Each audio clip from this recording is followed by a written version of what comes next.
Assalamualaikum dan selamat sejahtera. Saya Diana mewakili kumpulan 7 akan membentangkan berkenaan dengan dasar-dasar kerajaan bagi pengukuhan peradaban. Kumpulan kami terdiri daripada Alif Azman, Muhammad Shimer, Muhammad Fakri, Nirma Taha dan Shamungga Priya. Pertama sekali berkenaan dengan pengenalan. Apa yang dimaksudkan dengan dasar-dasar kerajaan? Ianya merupakan satu pengisytiharan hasrat dan ideologi kerajaan yang dibuat dari semasa ke semasa untuk menyelesaikan, mendapatkan, mencapai objektif serta menjadi panduan pentadbir kepada kerajaan untuk mengatasi masalah yang wujud dalam sesebuah negara. Perkataan dasar merujuk kepada tingkah laku beberapa aktor atau pelaku yang tertentu dalam pembuatan dasar awam yang rasmi seperti agensi kerajaan dan badan perundangan. Ianya juga merupakan satu keputusan yang dibuat oleh individu dan kumpulan tertentu dalam sesebuah kerajaan mengikut keadaan negara bagi mencapai matlamat untuk mengurangkan masalah tertentu dan pembangunan negara.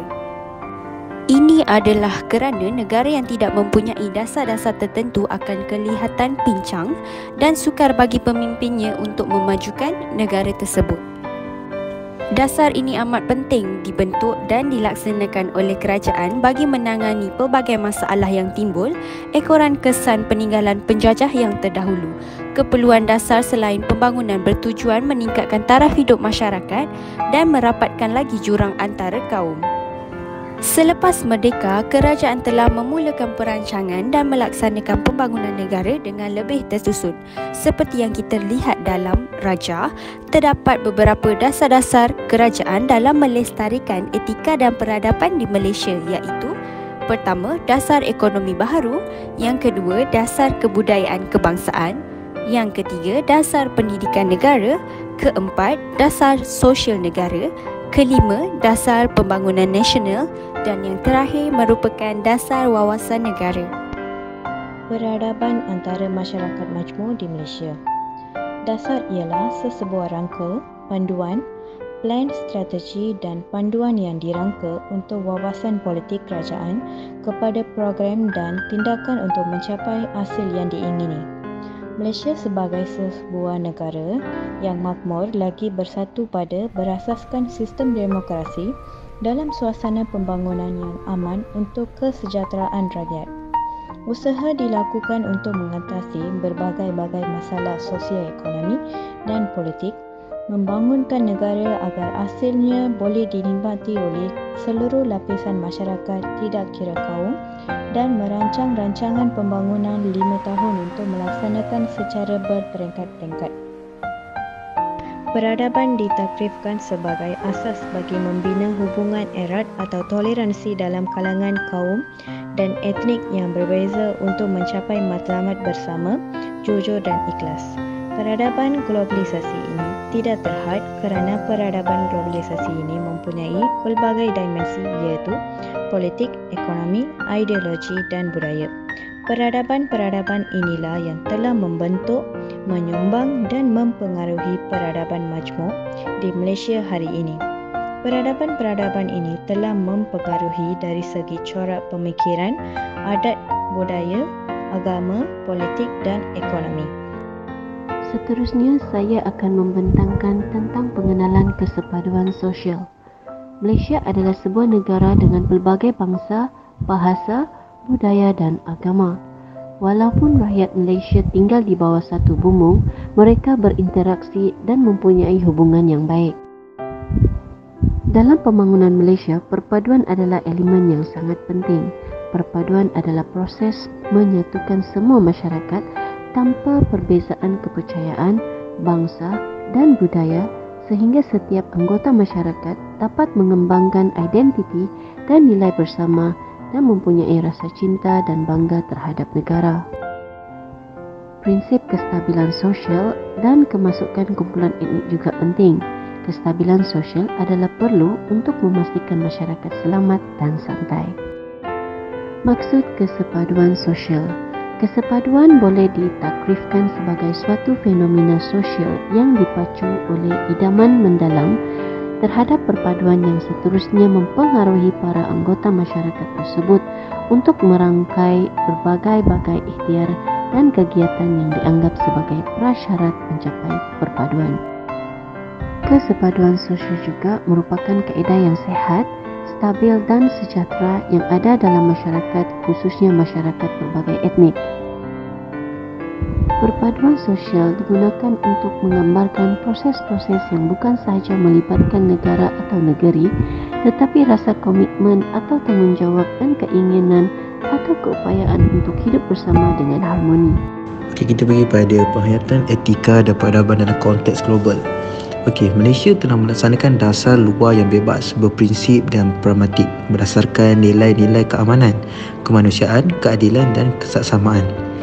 Hubungan hidup yang harmoni dan saling menguntungkan. Ini juga didasarkan pada penghormatan terhadap kebebasan, kedaulatan, integriti wilayah dan tidak campur tangan dalam urusan negara lain. Penyelesaian masalah secara damai, hidup berdampingan secara harmoni dan hubungan yang saling menguntungkan. Ianya dinamik dan terus berubah memandangkan kepimpinan, keadaan politik serta ekonomi global yang berubah.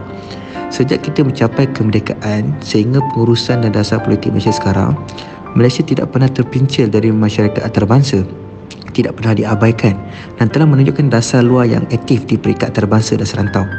Malaysia telah memainkan peranan yang sangat berkesan dalam sistem politik antarabangsa dan semua tindakan yang dilakukan berkait rapat dengan dasar domestik negara, iaitu keamanan, dasar kebebasan dan semangat kerjasama dalam hubungan antarabangsa. Malaysia juga mempunyai etika dan adabnya tersendiri untuk berdampingan secara aman dengan negara lain di dunia. Matlamat Malaysia yang utama adalah untuk menjamin keselamatan rakyat dan negara melalui kerjasama antarabangsa, menjaga kepentingan nasional, menjaga kedaulatan negara, mempromosikan pembangunan dan kemajuan ekonomi dan menjaga keamanan global. Di samping itu, Malaysia juga menjadi warga negara global yang bertanggungjawab dan peka terhadap usaha untuk mempromosikan kesejahteraan dunia. Negara kita adalah contoh negara yang cintakan keamanan dan mengambil berat tentang kesukaran negara lain serta negara membangun yang lain. Negara akan terus menerapkan nilai-nilai keamanan, kemanusiaan, keadilan dan kesaksamaan yang merupakan nilai-nilai utama yang kita terapkan untuk pelaksanaan dasar. Ia juga memberi sumbangan besar pada pembentukan masyarakat dunia yang adil melalui diplomasi dan hubungan yang berkesan.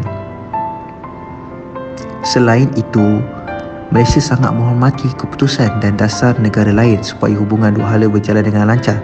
Seperti contoh, pelaksanaan hukum hudud di Brunei dan Aceh. Malaysia menyokong pelaksanaan ini. Oleh itu, Malaysia telah bersetuju untuk menghormati keputusan yang dibuat di kedua-dua buah negara tersebut. Di samping itu, negara kita telah menyertai beberapa pertubuhan serantau antarabangsa serta memainkan peranan secara aktif. Sebagai contoh, Pertubuhan Bangsa-Bangsa Bersatu PBB, Commonwealth dan juga Organisation of Islamic Cooperation OIC. Malaysia telah memainkan peranan penting dalam menyokong rakyat Palestin dalam perjuangan mereka untuk merebut tanah air mereka dari Israel. Ini adalah agenda utama yang Malaysia sedang melaksanakan. Ini menunjukkan bahawa Malaysia mempunyai sifat yang suka mengambil berat terhadap kesusahan negara lain. Di samping itu juga, negara kita dapat membuka mata negara lain bahawa Malaysia adalah sebuah negara yang tidak mementingkan diri dan mempunyai nilai etika dan adab yang tinggi. Penghayatan etika dan peradaban dalam konteks masyarakat, negara dan global. Dalam konteks masyarakat, etika dan peradaban menjadi aras untuk menggambarkan tahap pembangunan tamadun sebuah negara.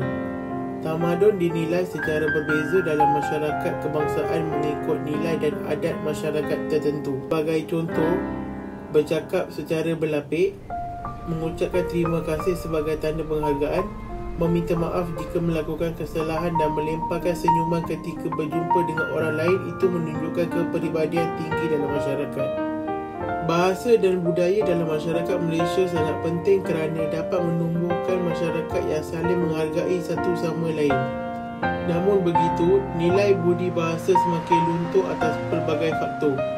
Antaranya adalah sifat keterbukaan di media sosial dan merasakan ketinggalan zaman apabila menggunakan kata-kata sopan. Bukan itu sahaja, nilai budi bahasa ada juga berkait dengan cara masyarakat Malaysia berinteraksi sama ada secara bersemuka maupun secara alam maya seperti panggilan telefon, pesanan suara. Kerana itu, sebahagian besar komunikasi di media sosial, terutama melalui tulisan, khususnya ekspresikan perasaan atau tanggapan gambar yang diunggah halaman sosial. Dalam hal ini, sifat keterbukaan sosial semakin terabai kerana tulisan bebas tidak ada kaitannya dengan batasan moral. Selain itu, pendidikan agama dan moral perlu diterapkan dalam jiwa masyarakat dalam memperkenalkan budaya yang semakin dilupakan oleh unsur personal itu sendiri. Akhir sekali, begitu juga dengan peranan media masa dalam memberikan informasi dan maklumat. Tema latihan iaitu bahasa budaya kita terus disosialisasikan sebagai media masa dan memerlukan banyak perhatian untuk disampaikan di media cetak dan elektronik. Secara tidak langsung, media masa banyak membantu masyarakat untuk mengamalkan budi bahasa kerana ia adalah penting dalam masyarakat untuk mencerminkan tahap peradaban di Malaysia. Kesimpulannya, pelaksanaan dasar adalah untuk memastikan semua rakyat tanpa mengira kaum dapat menikmati kehidupan yang sempurna. Konsep etika dan peradaban dalam negara dapat dilihat melalui perlembagaan bertulis seperti rukun negara, sistem pemerintahan negara dan juga undang-undang digubal oleh pihak kementerian yang terlibat dalam usaha membentuk etika dan disiplin rakyat Malaysia. Justeru itu, tanpa mengira apa jenis dasar sekalipun, matlamat pelaksanaannya adalah bagi menjamin pengukuhan kehidupan rakyat demi kemajuan negara pada masa hadapan. Terima kasih.